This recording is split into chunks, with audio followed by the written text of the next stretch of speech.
사무엘상 13장 8절과 18절까지 읽었지만 13장 전체 내용 중에 중요한 부분만 낭독했습니다. 오늘 말씀의 제목은 말씀 앞에 온전한 순종이라는 제목입니다. 현대 시대를 소통의 시대라고 말합니다. 너와 나, 그리고 이웃과 나, 사회와 나, 심지어는 지구 반대쪽에서 일어나는 모든 사건들을 텔레비나 스마트폰으로 한눈에 다 소통할 수 있는 시대를 맞이하게 되었습니다. 그만큼 우리의 말이 나의 인생의 삶을 좌우할 수도 있고 삶의 기반을 흐트릴 수도 있게 되는 겁니다. 우리는 믿음 생활을 하면서도 생각 없이 말을 하고 그 말한 것에 대한 책임 없는 행동을 할 때도 많이 있습니다. 특히 교회 안에서 우리가 제일 많이 듣는 단어가 예배 잘 드려라. 기도하면 모든 것이 응답받는다. 11조 생활하면 축복받는다. 제일 많이 듣습니다. 근데 저도 어릴 때부터 지금까지 들었던 단어가 뭐냐면 너 무조건 순종해라. 그러면 잘 될 것이다. 라고 하는 이야기를 지금도 기억을 합니다. 부모가 시킨 대로 장로님이나 목사님들이 시킨 대로 무조건 해봤습니다. 그런데 되는 것보다 안 되는 것이 더 많았습니다. 왜냐하면 예배를 드리면 잘 된다 했는데 예배를 어떻게 드려야 하는가 원인을 설명하지 않고 결론적인 것만 예배 드리면 잘 된다. 그러니까 이해를 못했습니다.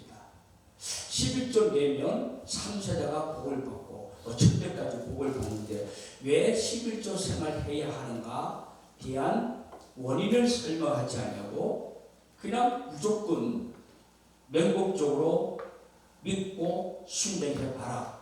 그러면 잘 될 것이다 하는 이야기를 우리는 지금까지 수없이 들어왔습니다.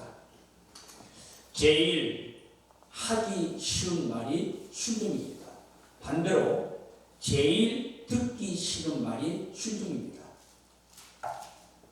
그 장로님, 그 목사님, 그 권사님, 그 집사님 순종하고 싶지 않아. 자기는 안 하면서 다 시켜. 순종은 무조건 되는데 우리는 이해가 가지 않고 의아해 했습니다. 한국 교회는 내가 왜 예수를 믿어야 하는가? 교회만 나오면 복을 받는다 하는 이야기가 지금까지 짧은 100년 이상의 역사를 가지며 그렇게 해왔지만 이제는 그런 시대는 지나갔습니다. 말로 하는 시대, 기도하면 된다, 예배 나오면 된다. 이제는 먼저 믿는 저와 여러분들이 내가 왜 하나님을 믿고 하나님의 예배와 기도해야 하는 것을 나의 삶 속에 구체화로 저들에게 보여줘야 할 시대가 지금입니다. 옛날에는 춤만 맞춰도 성도들이 교회에 줄 서서 찾아왔습니다. 이제는 십자가 세워도 찾아오지 않습니다.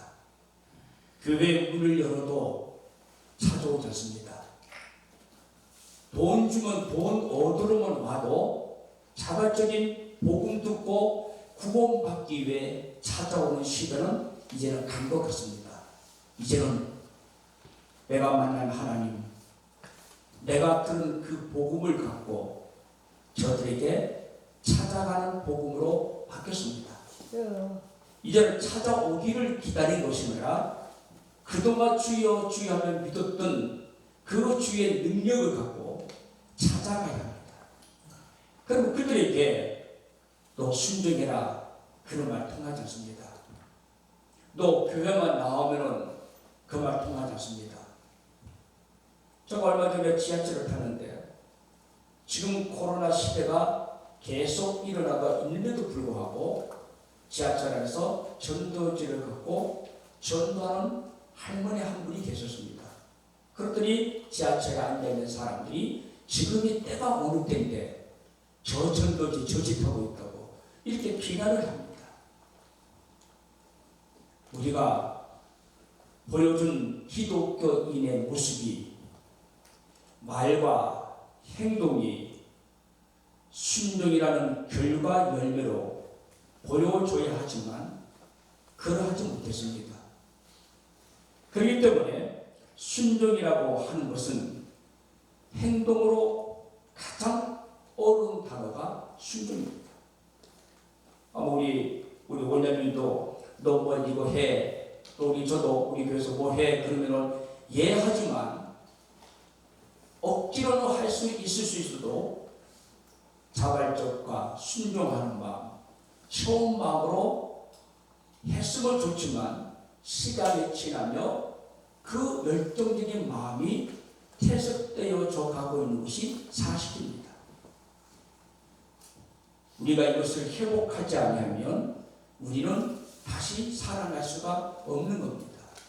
다시 말합니다. 순종이란 말은 위로 하나님이 창조주 하나님이심을 최고로 높이는 행위이고 나의 삶 가운데 최고의 가치를 인정하는 단어가 순종이라는 믿음의 행위입니다. 아멘. 우리는 하나님을 말로 구원받지 못합니다. 교회에 나온다고 하여 다 구원받으리라고 착각하면 안 됩니다. 교회에 나와도 버림받을 사람이 있습니다. 예수 이름 불러도 버림받을 사람이 있습니다. 열심히 숨기고 11조 생활하고 기도 생활 잘해도 하나님으로부터 버림받을 사람도 있습니다.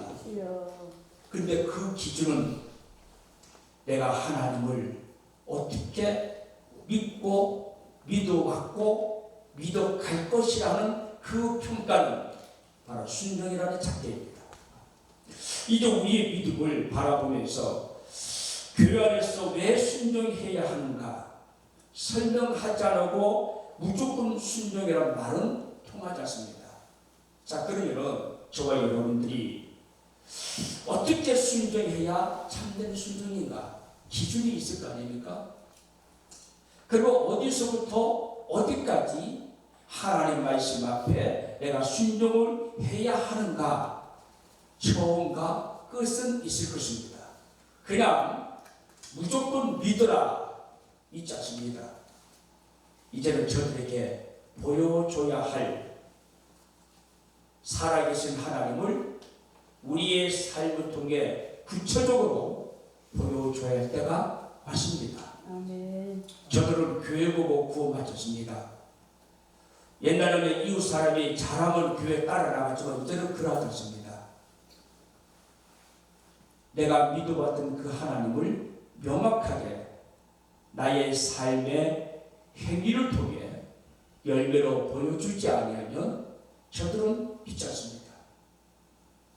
그럼 이제 이 순종이라는 말이 교회 안에서나 믿음 생활하는 우리에게 단어가 가치가 없어졌습니다. 말씀의 권위가 땅에 떨어졌습니다. 왜 그러냐면 하나님의 말씀대로 행동으로 온전히 옮기지 아니하고 말과 행동이 다르기 때문에 저들은 우리를 신뢰하지 않습니다. 그러한 삶 속에서 우리는 어떻게 하나님 말씀 앞에 순종해야 하는가?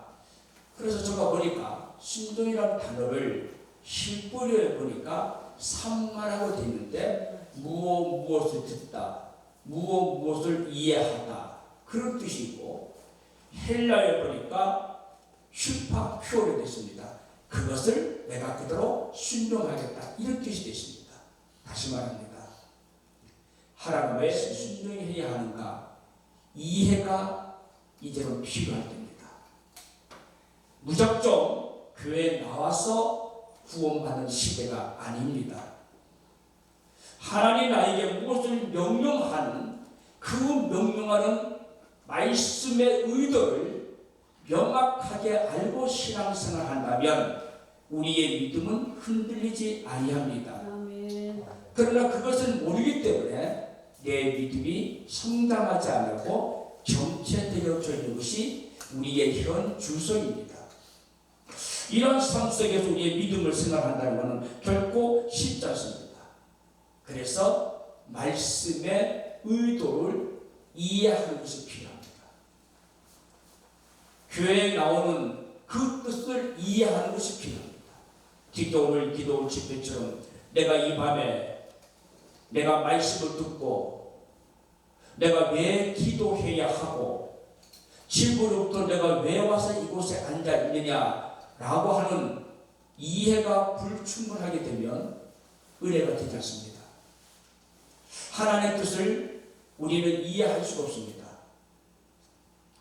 그렇기 때문에 귀로만 듣는 말씀이 아니라 인격과 믿음 생활을 내가 이제는 이렇게 하겠다고 결단하는 행위가 순종입니다. 이제는 내가 지나간 과거에는 이렇게 살았지만 이제는 하나님 말씀을 이해하게 보니 내가 이제는 저렇게 살겠습니다.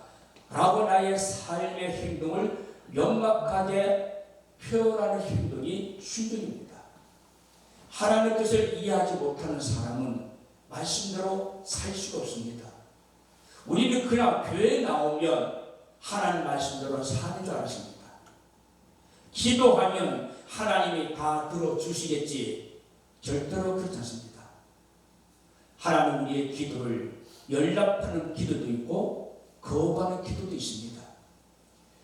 우리 예배를 연락하는 것도 있고 예배를 안 받는 예배도 있습니다.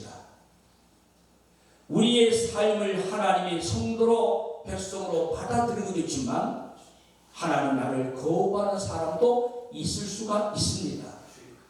그렇기 때문에 하나님께서 나에게 요구하고 있는지 무엇을 요구하고 있는지 이 밤에 나에게 무엇을 내가 먼저 이해해야 하는가 아주 중요합니다. 그분의 말씀의 의도를 알으셔야 합니다. 아멘. 우리가 부모가 자식에게 너 이거 해 하면 자식은 부모의 의도를 알고 합니다. 그런데 우리는 살아계신 하나님이 내게 말씀하시면 그 말씀의 의도를 이해하지 못하고 그냥 믿습니다. 무작정 신앙생활을 해왔지만 나에게는 시원한 삶의 문제가 해답이 없었습니다. 어쩌면 행복하지 못하고 답답할 수가 있었습니다. 왜냐하면 결과론적에 집중하고 원인에 대해서는 우리는 이해를 하려고 하지 않았기 때문입니다. 기도하면 응답이 오는 건 맞습니다. 그러나 기도의 응답은 하나님이 하시는 거고 아멘. 내가 왜 기도해야 하는가 하나님이 나에게 왜 기도를 시키시는가 라고 하는 원인의 이해가 불충분하게 되면 우리는 그걸 믿음의 사람이라고 하지 않습니다. 여전히 옛날이나 지금이나 똑같은 그냥 믿습니다. 그냥 일회성으로 그칠 뿐입니다. 기도할 때뿐이고 작정기도 할 때뿐이고 금식기도 할 때뿐입니다. 눈 뜨고 나면 달라진 것이 아무것도 없다라고 하는 것입니다. 그래서 하나님께서는 이 순종의 자세로 기도하는 사람이 성경에 대표적인 사람이 나옵니다. 누가복음 18장 9절과 14절을 보면 바리새인과 세리의 기도의 모습이 나옵니다. 아주 중요한 얘기입니다. 그때 신약 당시에 바리새인들이 기도하는 것은 그 많은 사람 앞에 기도의 롤 모델이었습니다. 왜냐하면 그때는 주기도문을 주님이 가르쳐 준 이기 때문에 기도가 어떻게 해야 하는지를 제자들과 무리들은 몰랐습니다. 그냥 자기 마음대로 죽이고 주여 믿습니다 하면 되는 줄 알았습니다. 근데 바리새인 기도는 율법에 근거하여 하나님 앞에 두 손을 들고 천상천하 천지만물 좋은 말들을 갖다 붙이며 하나님 앞에 기도할 때 많은 사람이 부러워했습니다. 바리새인 기도야말로 모범적인 기도라. 그래서 많은 사람이 그걸 닮고 싶었습니다. 그 기도가 대표적이었습니다. 그런데 또 하나는 세리의 기도가 납니다.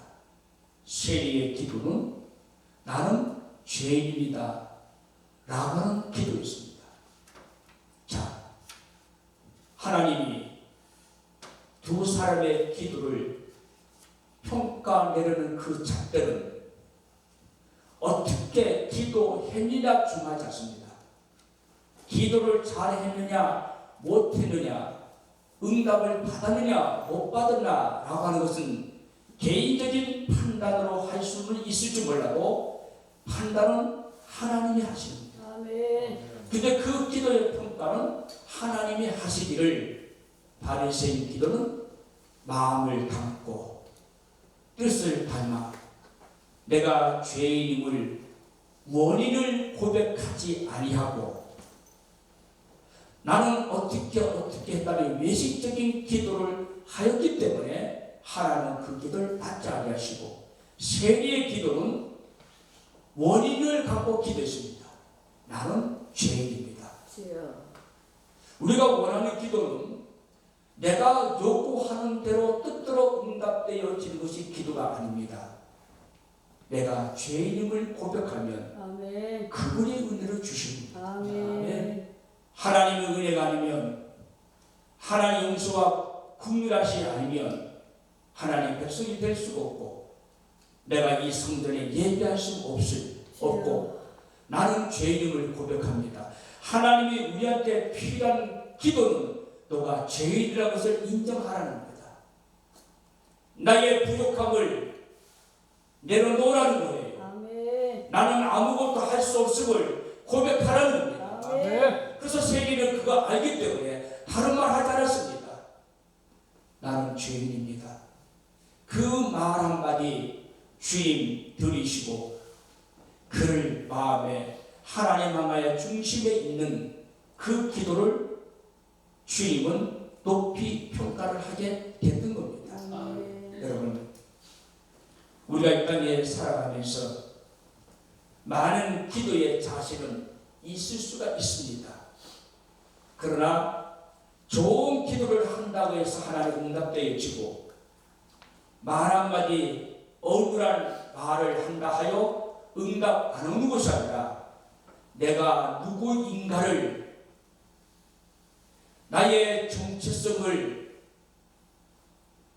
그걸 고백하는 기도가 하나님 앞에 상달되는 것입니다. 아멘. 우리는 돈이 필요합니다. 우리 1등이 필요합니다. 행복이 필요합니다. 그것은 결과론적으로 하나님이 은혜로 주시는 것이고 아멘. 그거는 나의 기도의 제목이 아닙니다. 아멘. 그걸 받기 위해서 내가 무엇을 먼저 기도해야 하느냐라고 하는 겁니다. 주여. 1등 되기 전에 내가 무엇을 해야 하는가? 내가 행복하기 전에 내가 모든 것을 성취하기 전에 내가 무엇을 먼저 기도해야 하는가? 세리는 나는 죄인입니다. 나는 아무것도 할 수 없으니 아멘. 주님 도와주세요. 아멘. 주님만이 하실 수 있습니다. 아멘. 주님이 하시면 풍성한 축복으로 필요에 따라 채워주실 줄을 믿습니다. 아멘. 우리가 요구하는 기도는 내 뜻대로 응답되는 어떤 틀에 맞춰서 맞춤 형식으로 오는 응답이 아니라 나의 연약함을 인정할 때 그 연약함을 은혜로 채워주시는 분이 하나님이십니다. 아멘. 우리는 지금까지 그냥 기도에 와서 교회에 와서 기도했었습니다. 저는 20살 때 첫 목회를 삼천포에 가서 제가 50년 된 교회예요. 새벽 기도가 4시입니다. 3시에 일어나서 3시 반에 철종을 치고 그리고 4시에 지종을 쳐야 됩니다. 그때 20살 때 누우면 잠을 자야 되는데 그걸 어떻게 이겨라. 그래서 이걸 이기기 위해서 밤새도록 수면제 마르고 커피를 몇 잔씩 마시게 되고 그것도 안 돼가지고 이쑤시개를 눈하고 눈 사이에 받쳐가지고 잠 안 오려고 이겨내기도 하고 그래서 저는 새벽 3시 되고 눕습니다. 그래도 여전히 지금 생각해보면 나는 부족하고 그리고 죄인이라는 고백 외에는 할 것이 없어요. 주님이 나를 덮어주시지 아니하시며 아멘. 주님의 사랑으로 긍휼함으로 베풀어 주지 아니하면 과연 우리가 하나님 앞에 무엇을 요구할 수가 있겠는가? 주여. 그 하나님이 우리에게 은혜를 주셨기 때문에 저와 여러분들이 기도할 수 있다라고 믿습니다. 아멘. 내가 무엇을 나타내거나 요구하는 것이 기도가 아닙니다. 하나님의 뜻을 찾는 것이 기도입니다. 아멘.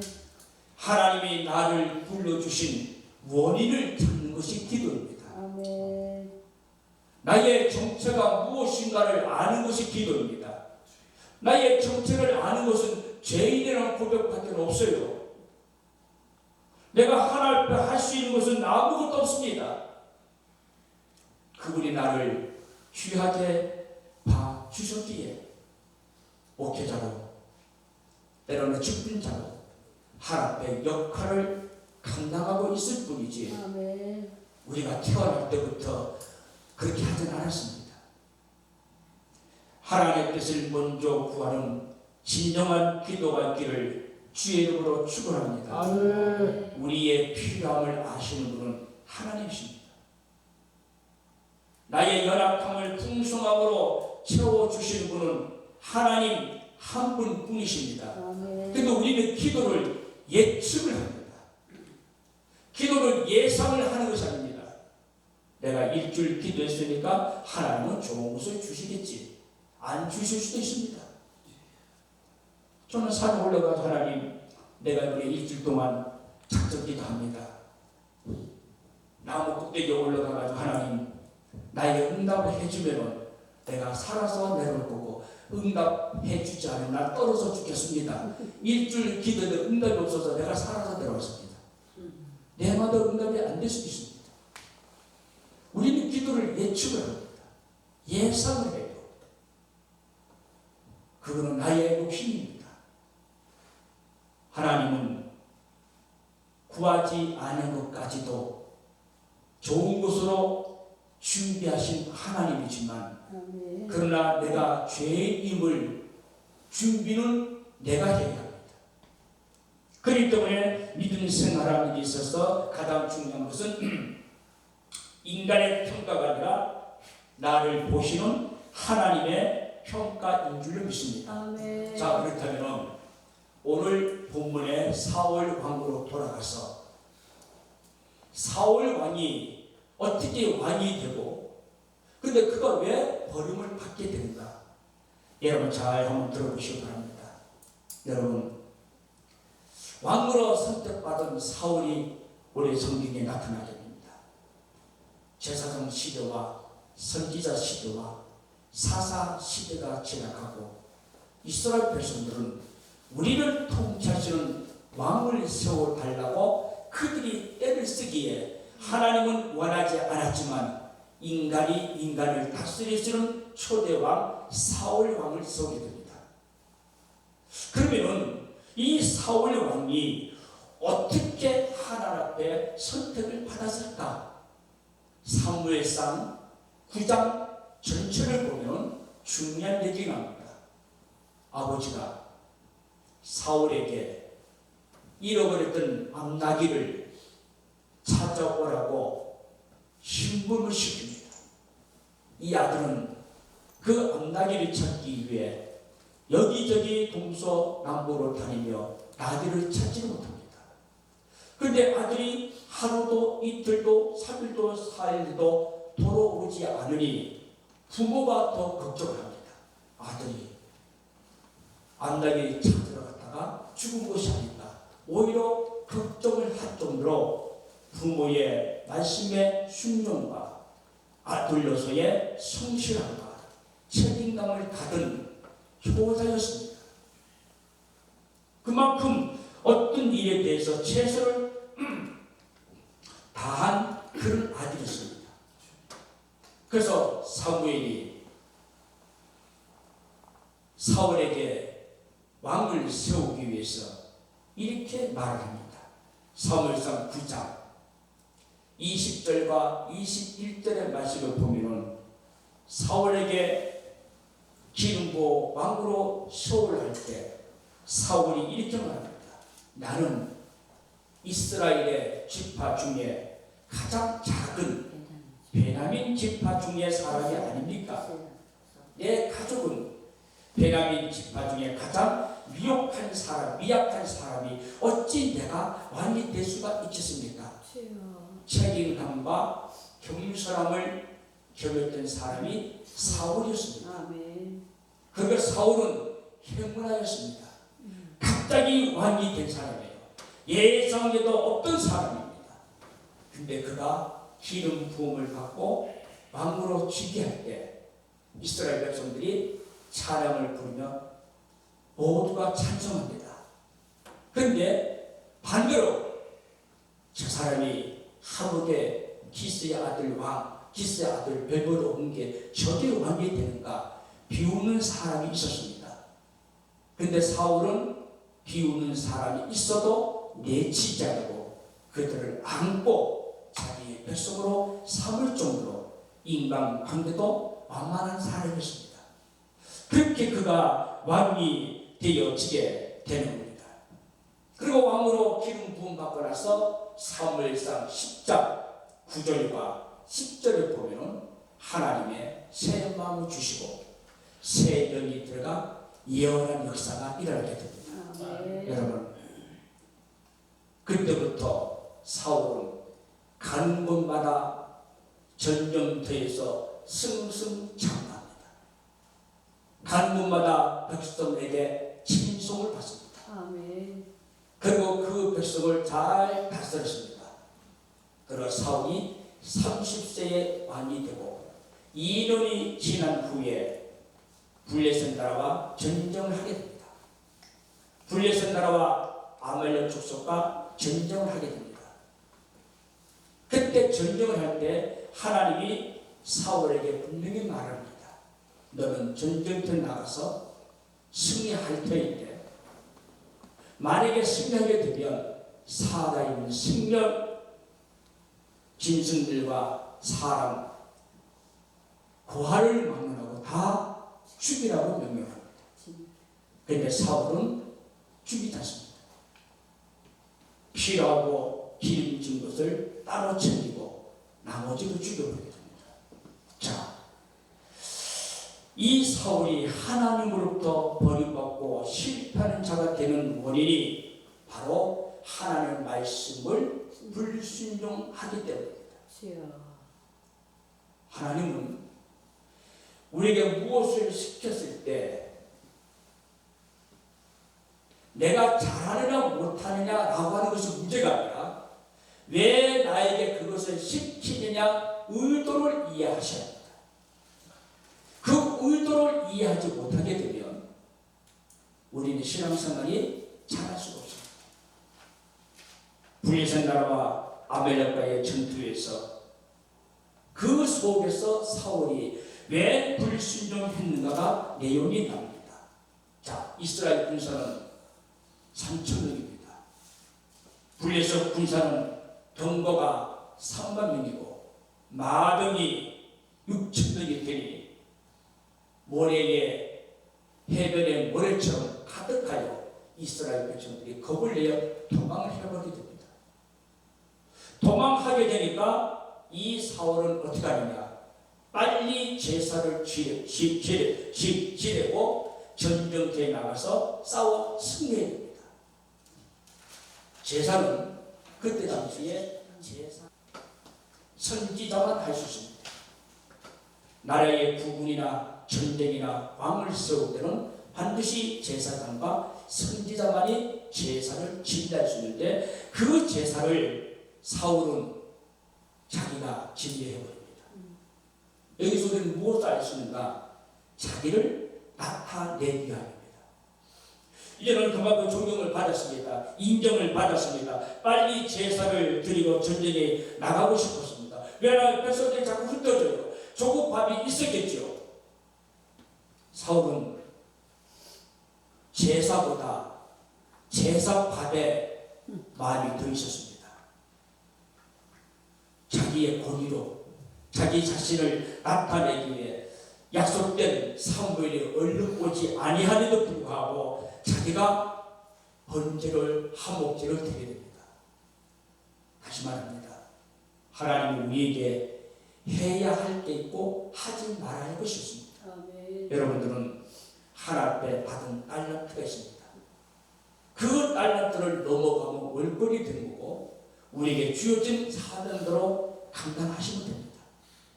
비록 그것이 작은 일일지라도 그것은 크든 적든 그것이 문제가 아니라 하나님께 내게 맡겨준 일 사명 감당하시면 됩니다. 그런데 사울은 그러하지 않았습니다. 자기 것 이삭의 것을 월권을 하게 됩니다. 왜냐하면 자기를 나타내고 그리고 제사를 통해 위기를 모면하기 위한 하나의 제사가 하나의 예배가 하나의 기도가 자기를 나타내는 방편으로 삼았다 이런 말입니다. 여러분 예배는 절차가 아닙니다. 예배는 이벤트가 아니에요. 내가 누구를 섬기고 내가 어떻게 살아가는가 나의 삶의 모습을 방향을 보여주는 중요한 것이 예배고 기도입니다. 그런데 우리는 오늘날 그것을 바로 사용하지 아니하고 기도를 통해서 무엇을 하기로 원하고 예배 한번 드려서 무엇을 잘 되기를 원하는 어떤 위기를 모면하기 위한 방편으로 절차로 사용하는 사람이 많다라는 겁니다. 하나님은 우리 인간의 꼼수에 속지 않습니다. 사무엘은 이제 이 사울에게 말합니다. 당신은 왕의 말을 하나님 말을 듣지 않았으니 하나님은 당신의 나라가 영원히 오래 기지 못할 것이고 마음에 드는 왕을 새로 설 것이라고 말합니다. 여러분 하나님부터 부름받은 순간부터 쓰임받기로 작정하고 매 순간순간마다 순종하며 따라가기를 바랍니다. 하나님의 말씀이라면 성령의 인도함이라면 우리는 따라가야 합니다. 마지막 두 번째로 거짓말을 낳게 됩니다. 요즘 드라마가 거짓말인 것이 거짓말을 만들어냅니다. 첫 번째는 자기를 드러내기는 이기적인 모습이었지만 두 번째는 거짓말입니다. 블레셋 나라와 그리고 아말렉 족속과 전쟁에서 싸워서 이기게 되면 다 죽이려고 했는데 사울은 기름진 것을 남겨줍니다. 그래서 사무엘이 나타납니다. 그리고 사울이 말합니다. 사무엘 당신이 시킨 것 나는 다 했습니다. 사무엘상 15장 13절에 당신이 시킨 거 다 했단 말이에요. 그런데 그때 때마침 소와 양의 소리가 들려요. 이 소리는 뭡니까? 이렇게 물으니까 사울이 이렇게 말합니다. 나는 제사를 드리기 위해 하나님께 좋은 제물을 드리기 위해 양과 소를 따로 놔뒀습니다. 그래서 사무엘상 15장 11절에 내가 사울을 왕으로 세운 것을 후회한다고 사울이 떠나가버린 겁니다. 하나님 앞에 은혜를 받았던 그가 자기를 나타내고 거짓말에 거짓말을 하는 순간 악령이 들어갑니다. 중요한 겁니다. 성령으로 인도받은 사람이 성령이 떠나게 되면 악령이 들어올 수 있습니다. 악령이 들어옵니다. 하나님 앞에 살아가는 저와 여러분, 거짓말로 변명하면서, 그리고 사울은 군인들이 그렇게 했다고 말합니다. 이 거짓말하는 사람이 아담과 하와가 그랬습니다. 그 원조를 그대로 답습하였습니다. 저와 여러분, 뼈 속에, 피 속에, 우리의 가슴 속에 가르쳐 주지 아니해도 거짓말의 죄악은 우리의 안개 습속에 남아 있습니다.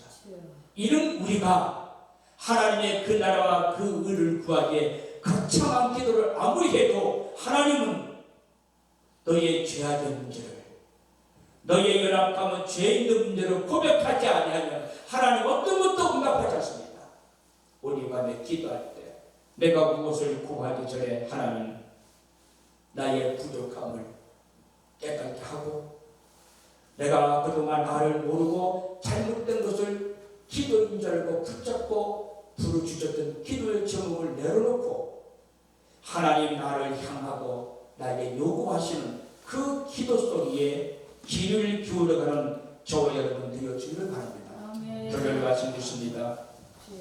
사울은 하나님의 영이 떠나는 순간에 사단이 됩니다. 제가 오래전에 용산 출신 벌써 안수 받는 사람을 수도사랍니다. 지금 언뜻 기도 기회가 되고 그 탁봉강에 무슨 기도일 때 그 집회를 간 적이 있었습니다. 근데 악령이 들린 사람이 귀신, 그 소리에다는 귀신 들린 것도 많았습니다.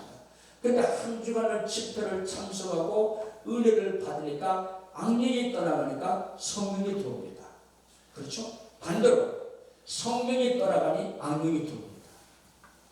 하나님은 성령도 악령도 부르시는 분이 하나님이십니다.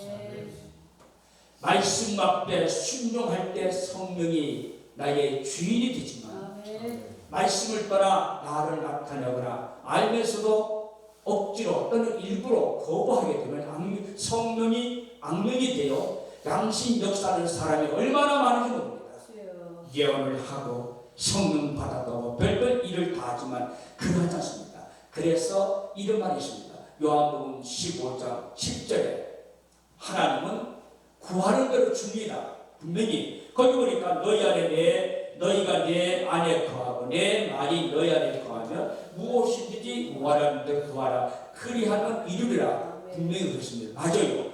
구하는 대로 주시는 거 맞습니다. 그런데 거기는 전제가 있습니다. 내 말이 너희 안에 거하면 하나님 말씀 먼저 이해하라 이런 뜻입니다. 하나님 말씀을 이해하자고 기도하는 것은 역사가 일어나지 않습니다. 말씀 구해자고 기도하지 않았기 때문에 안 됐던 겁니다. 사울은 99% 하나님 앞에 순종한 사람 맞습니다.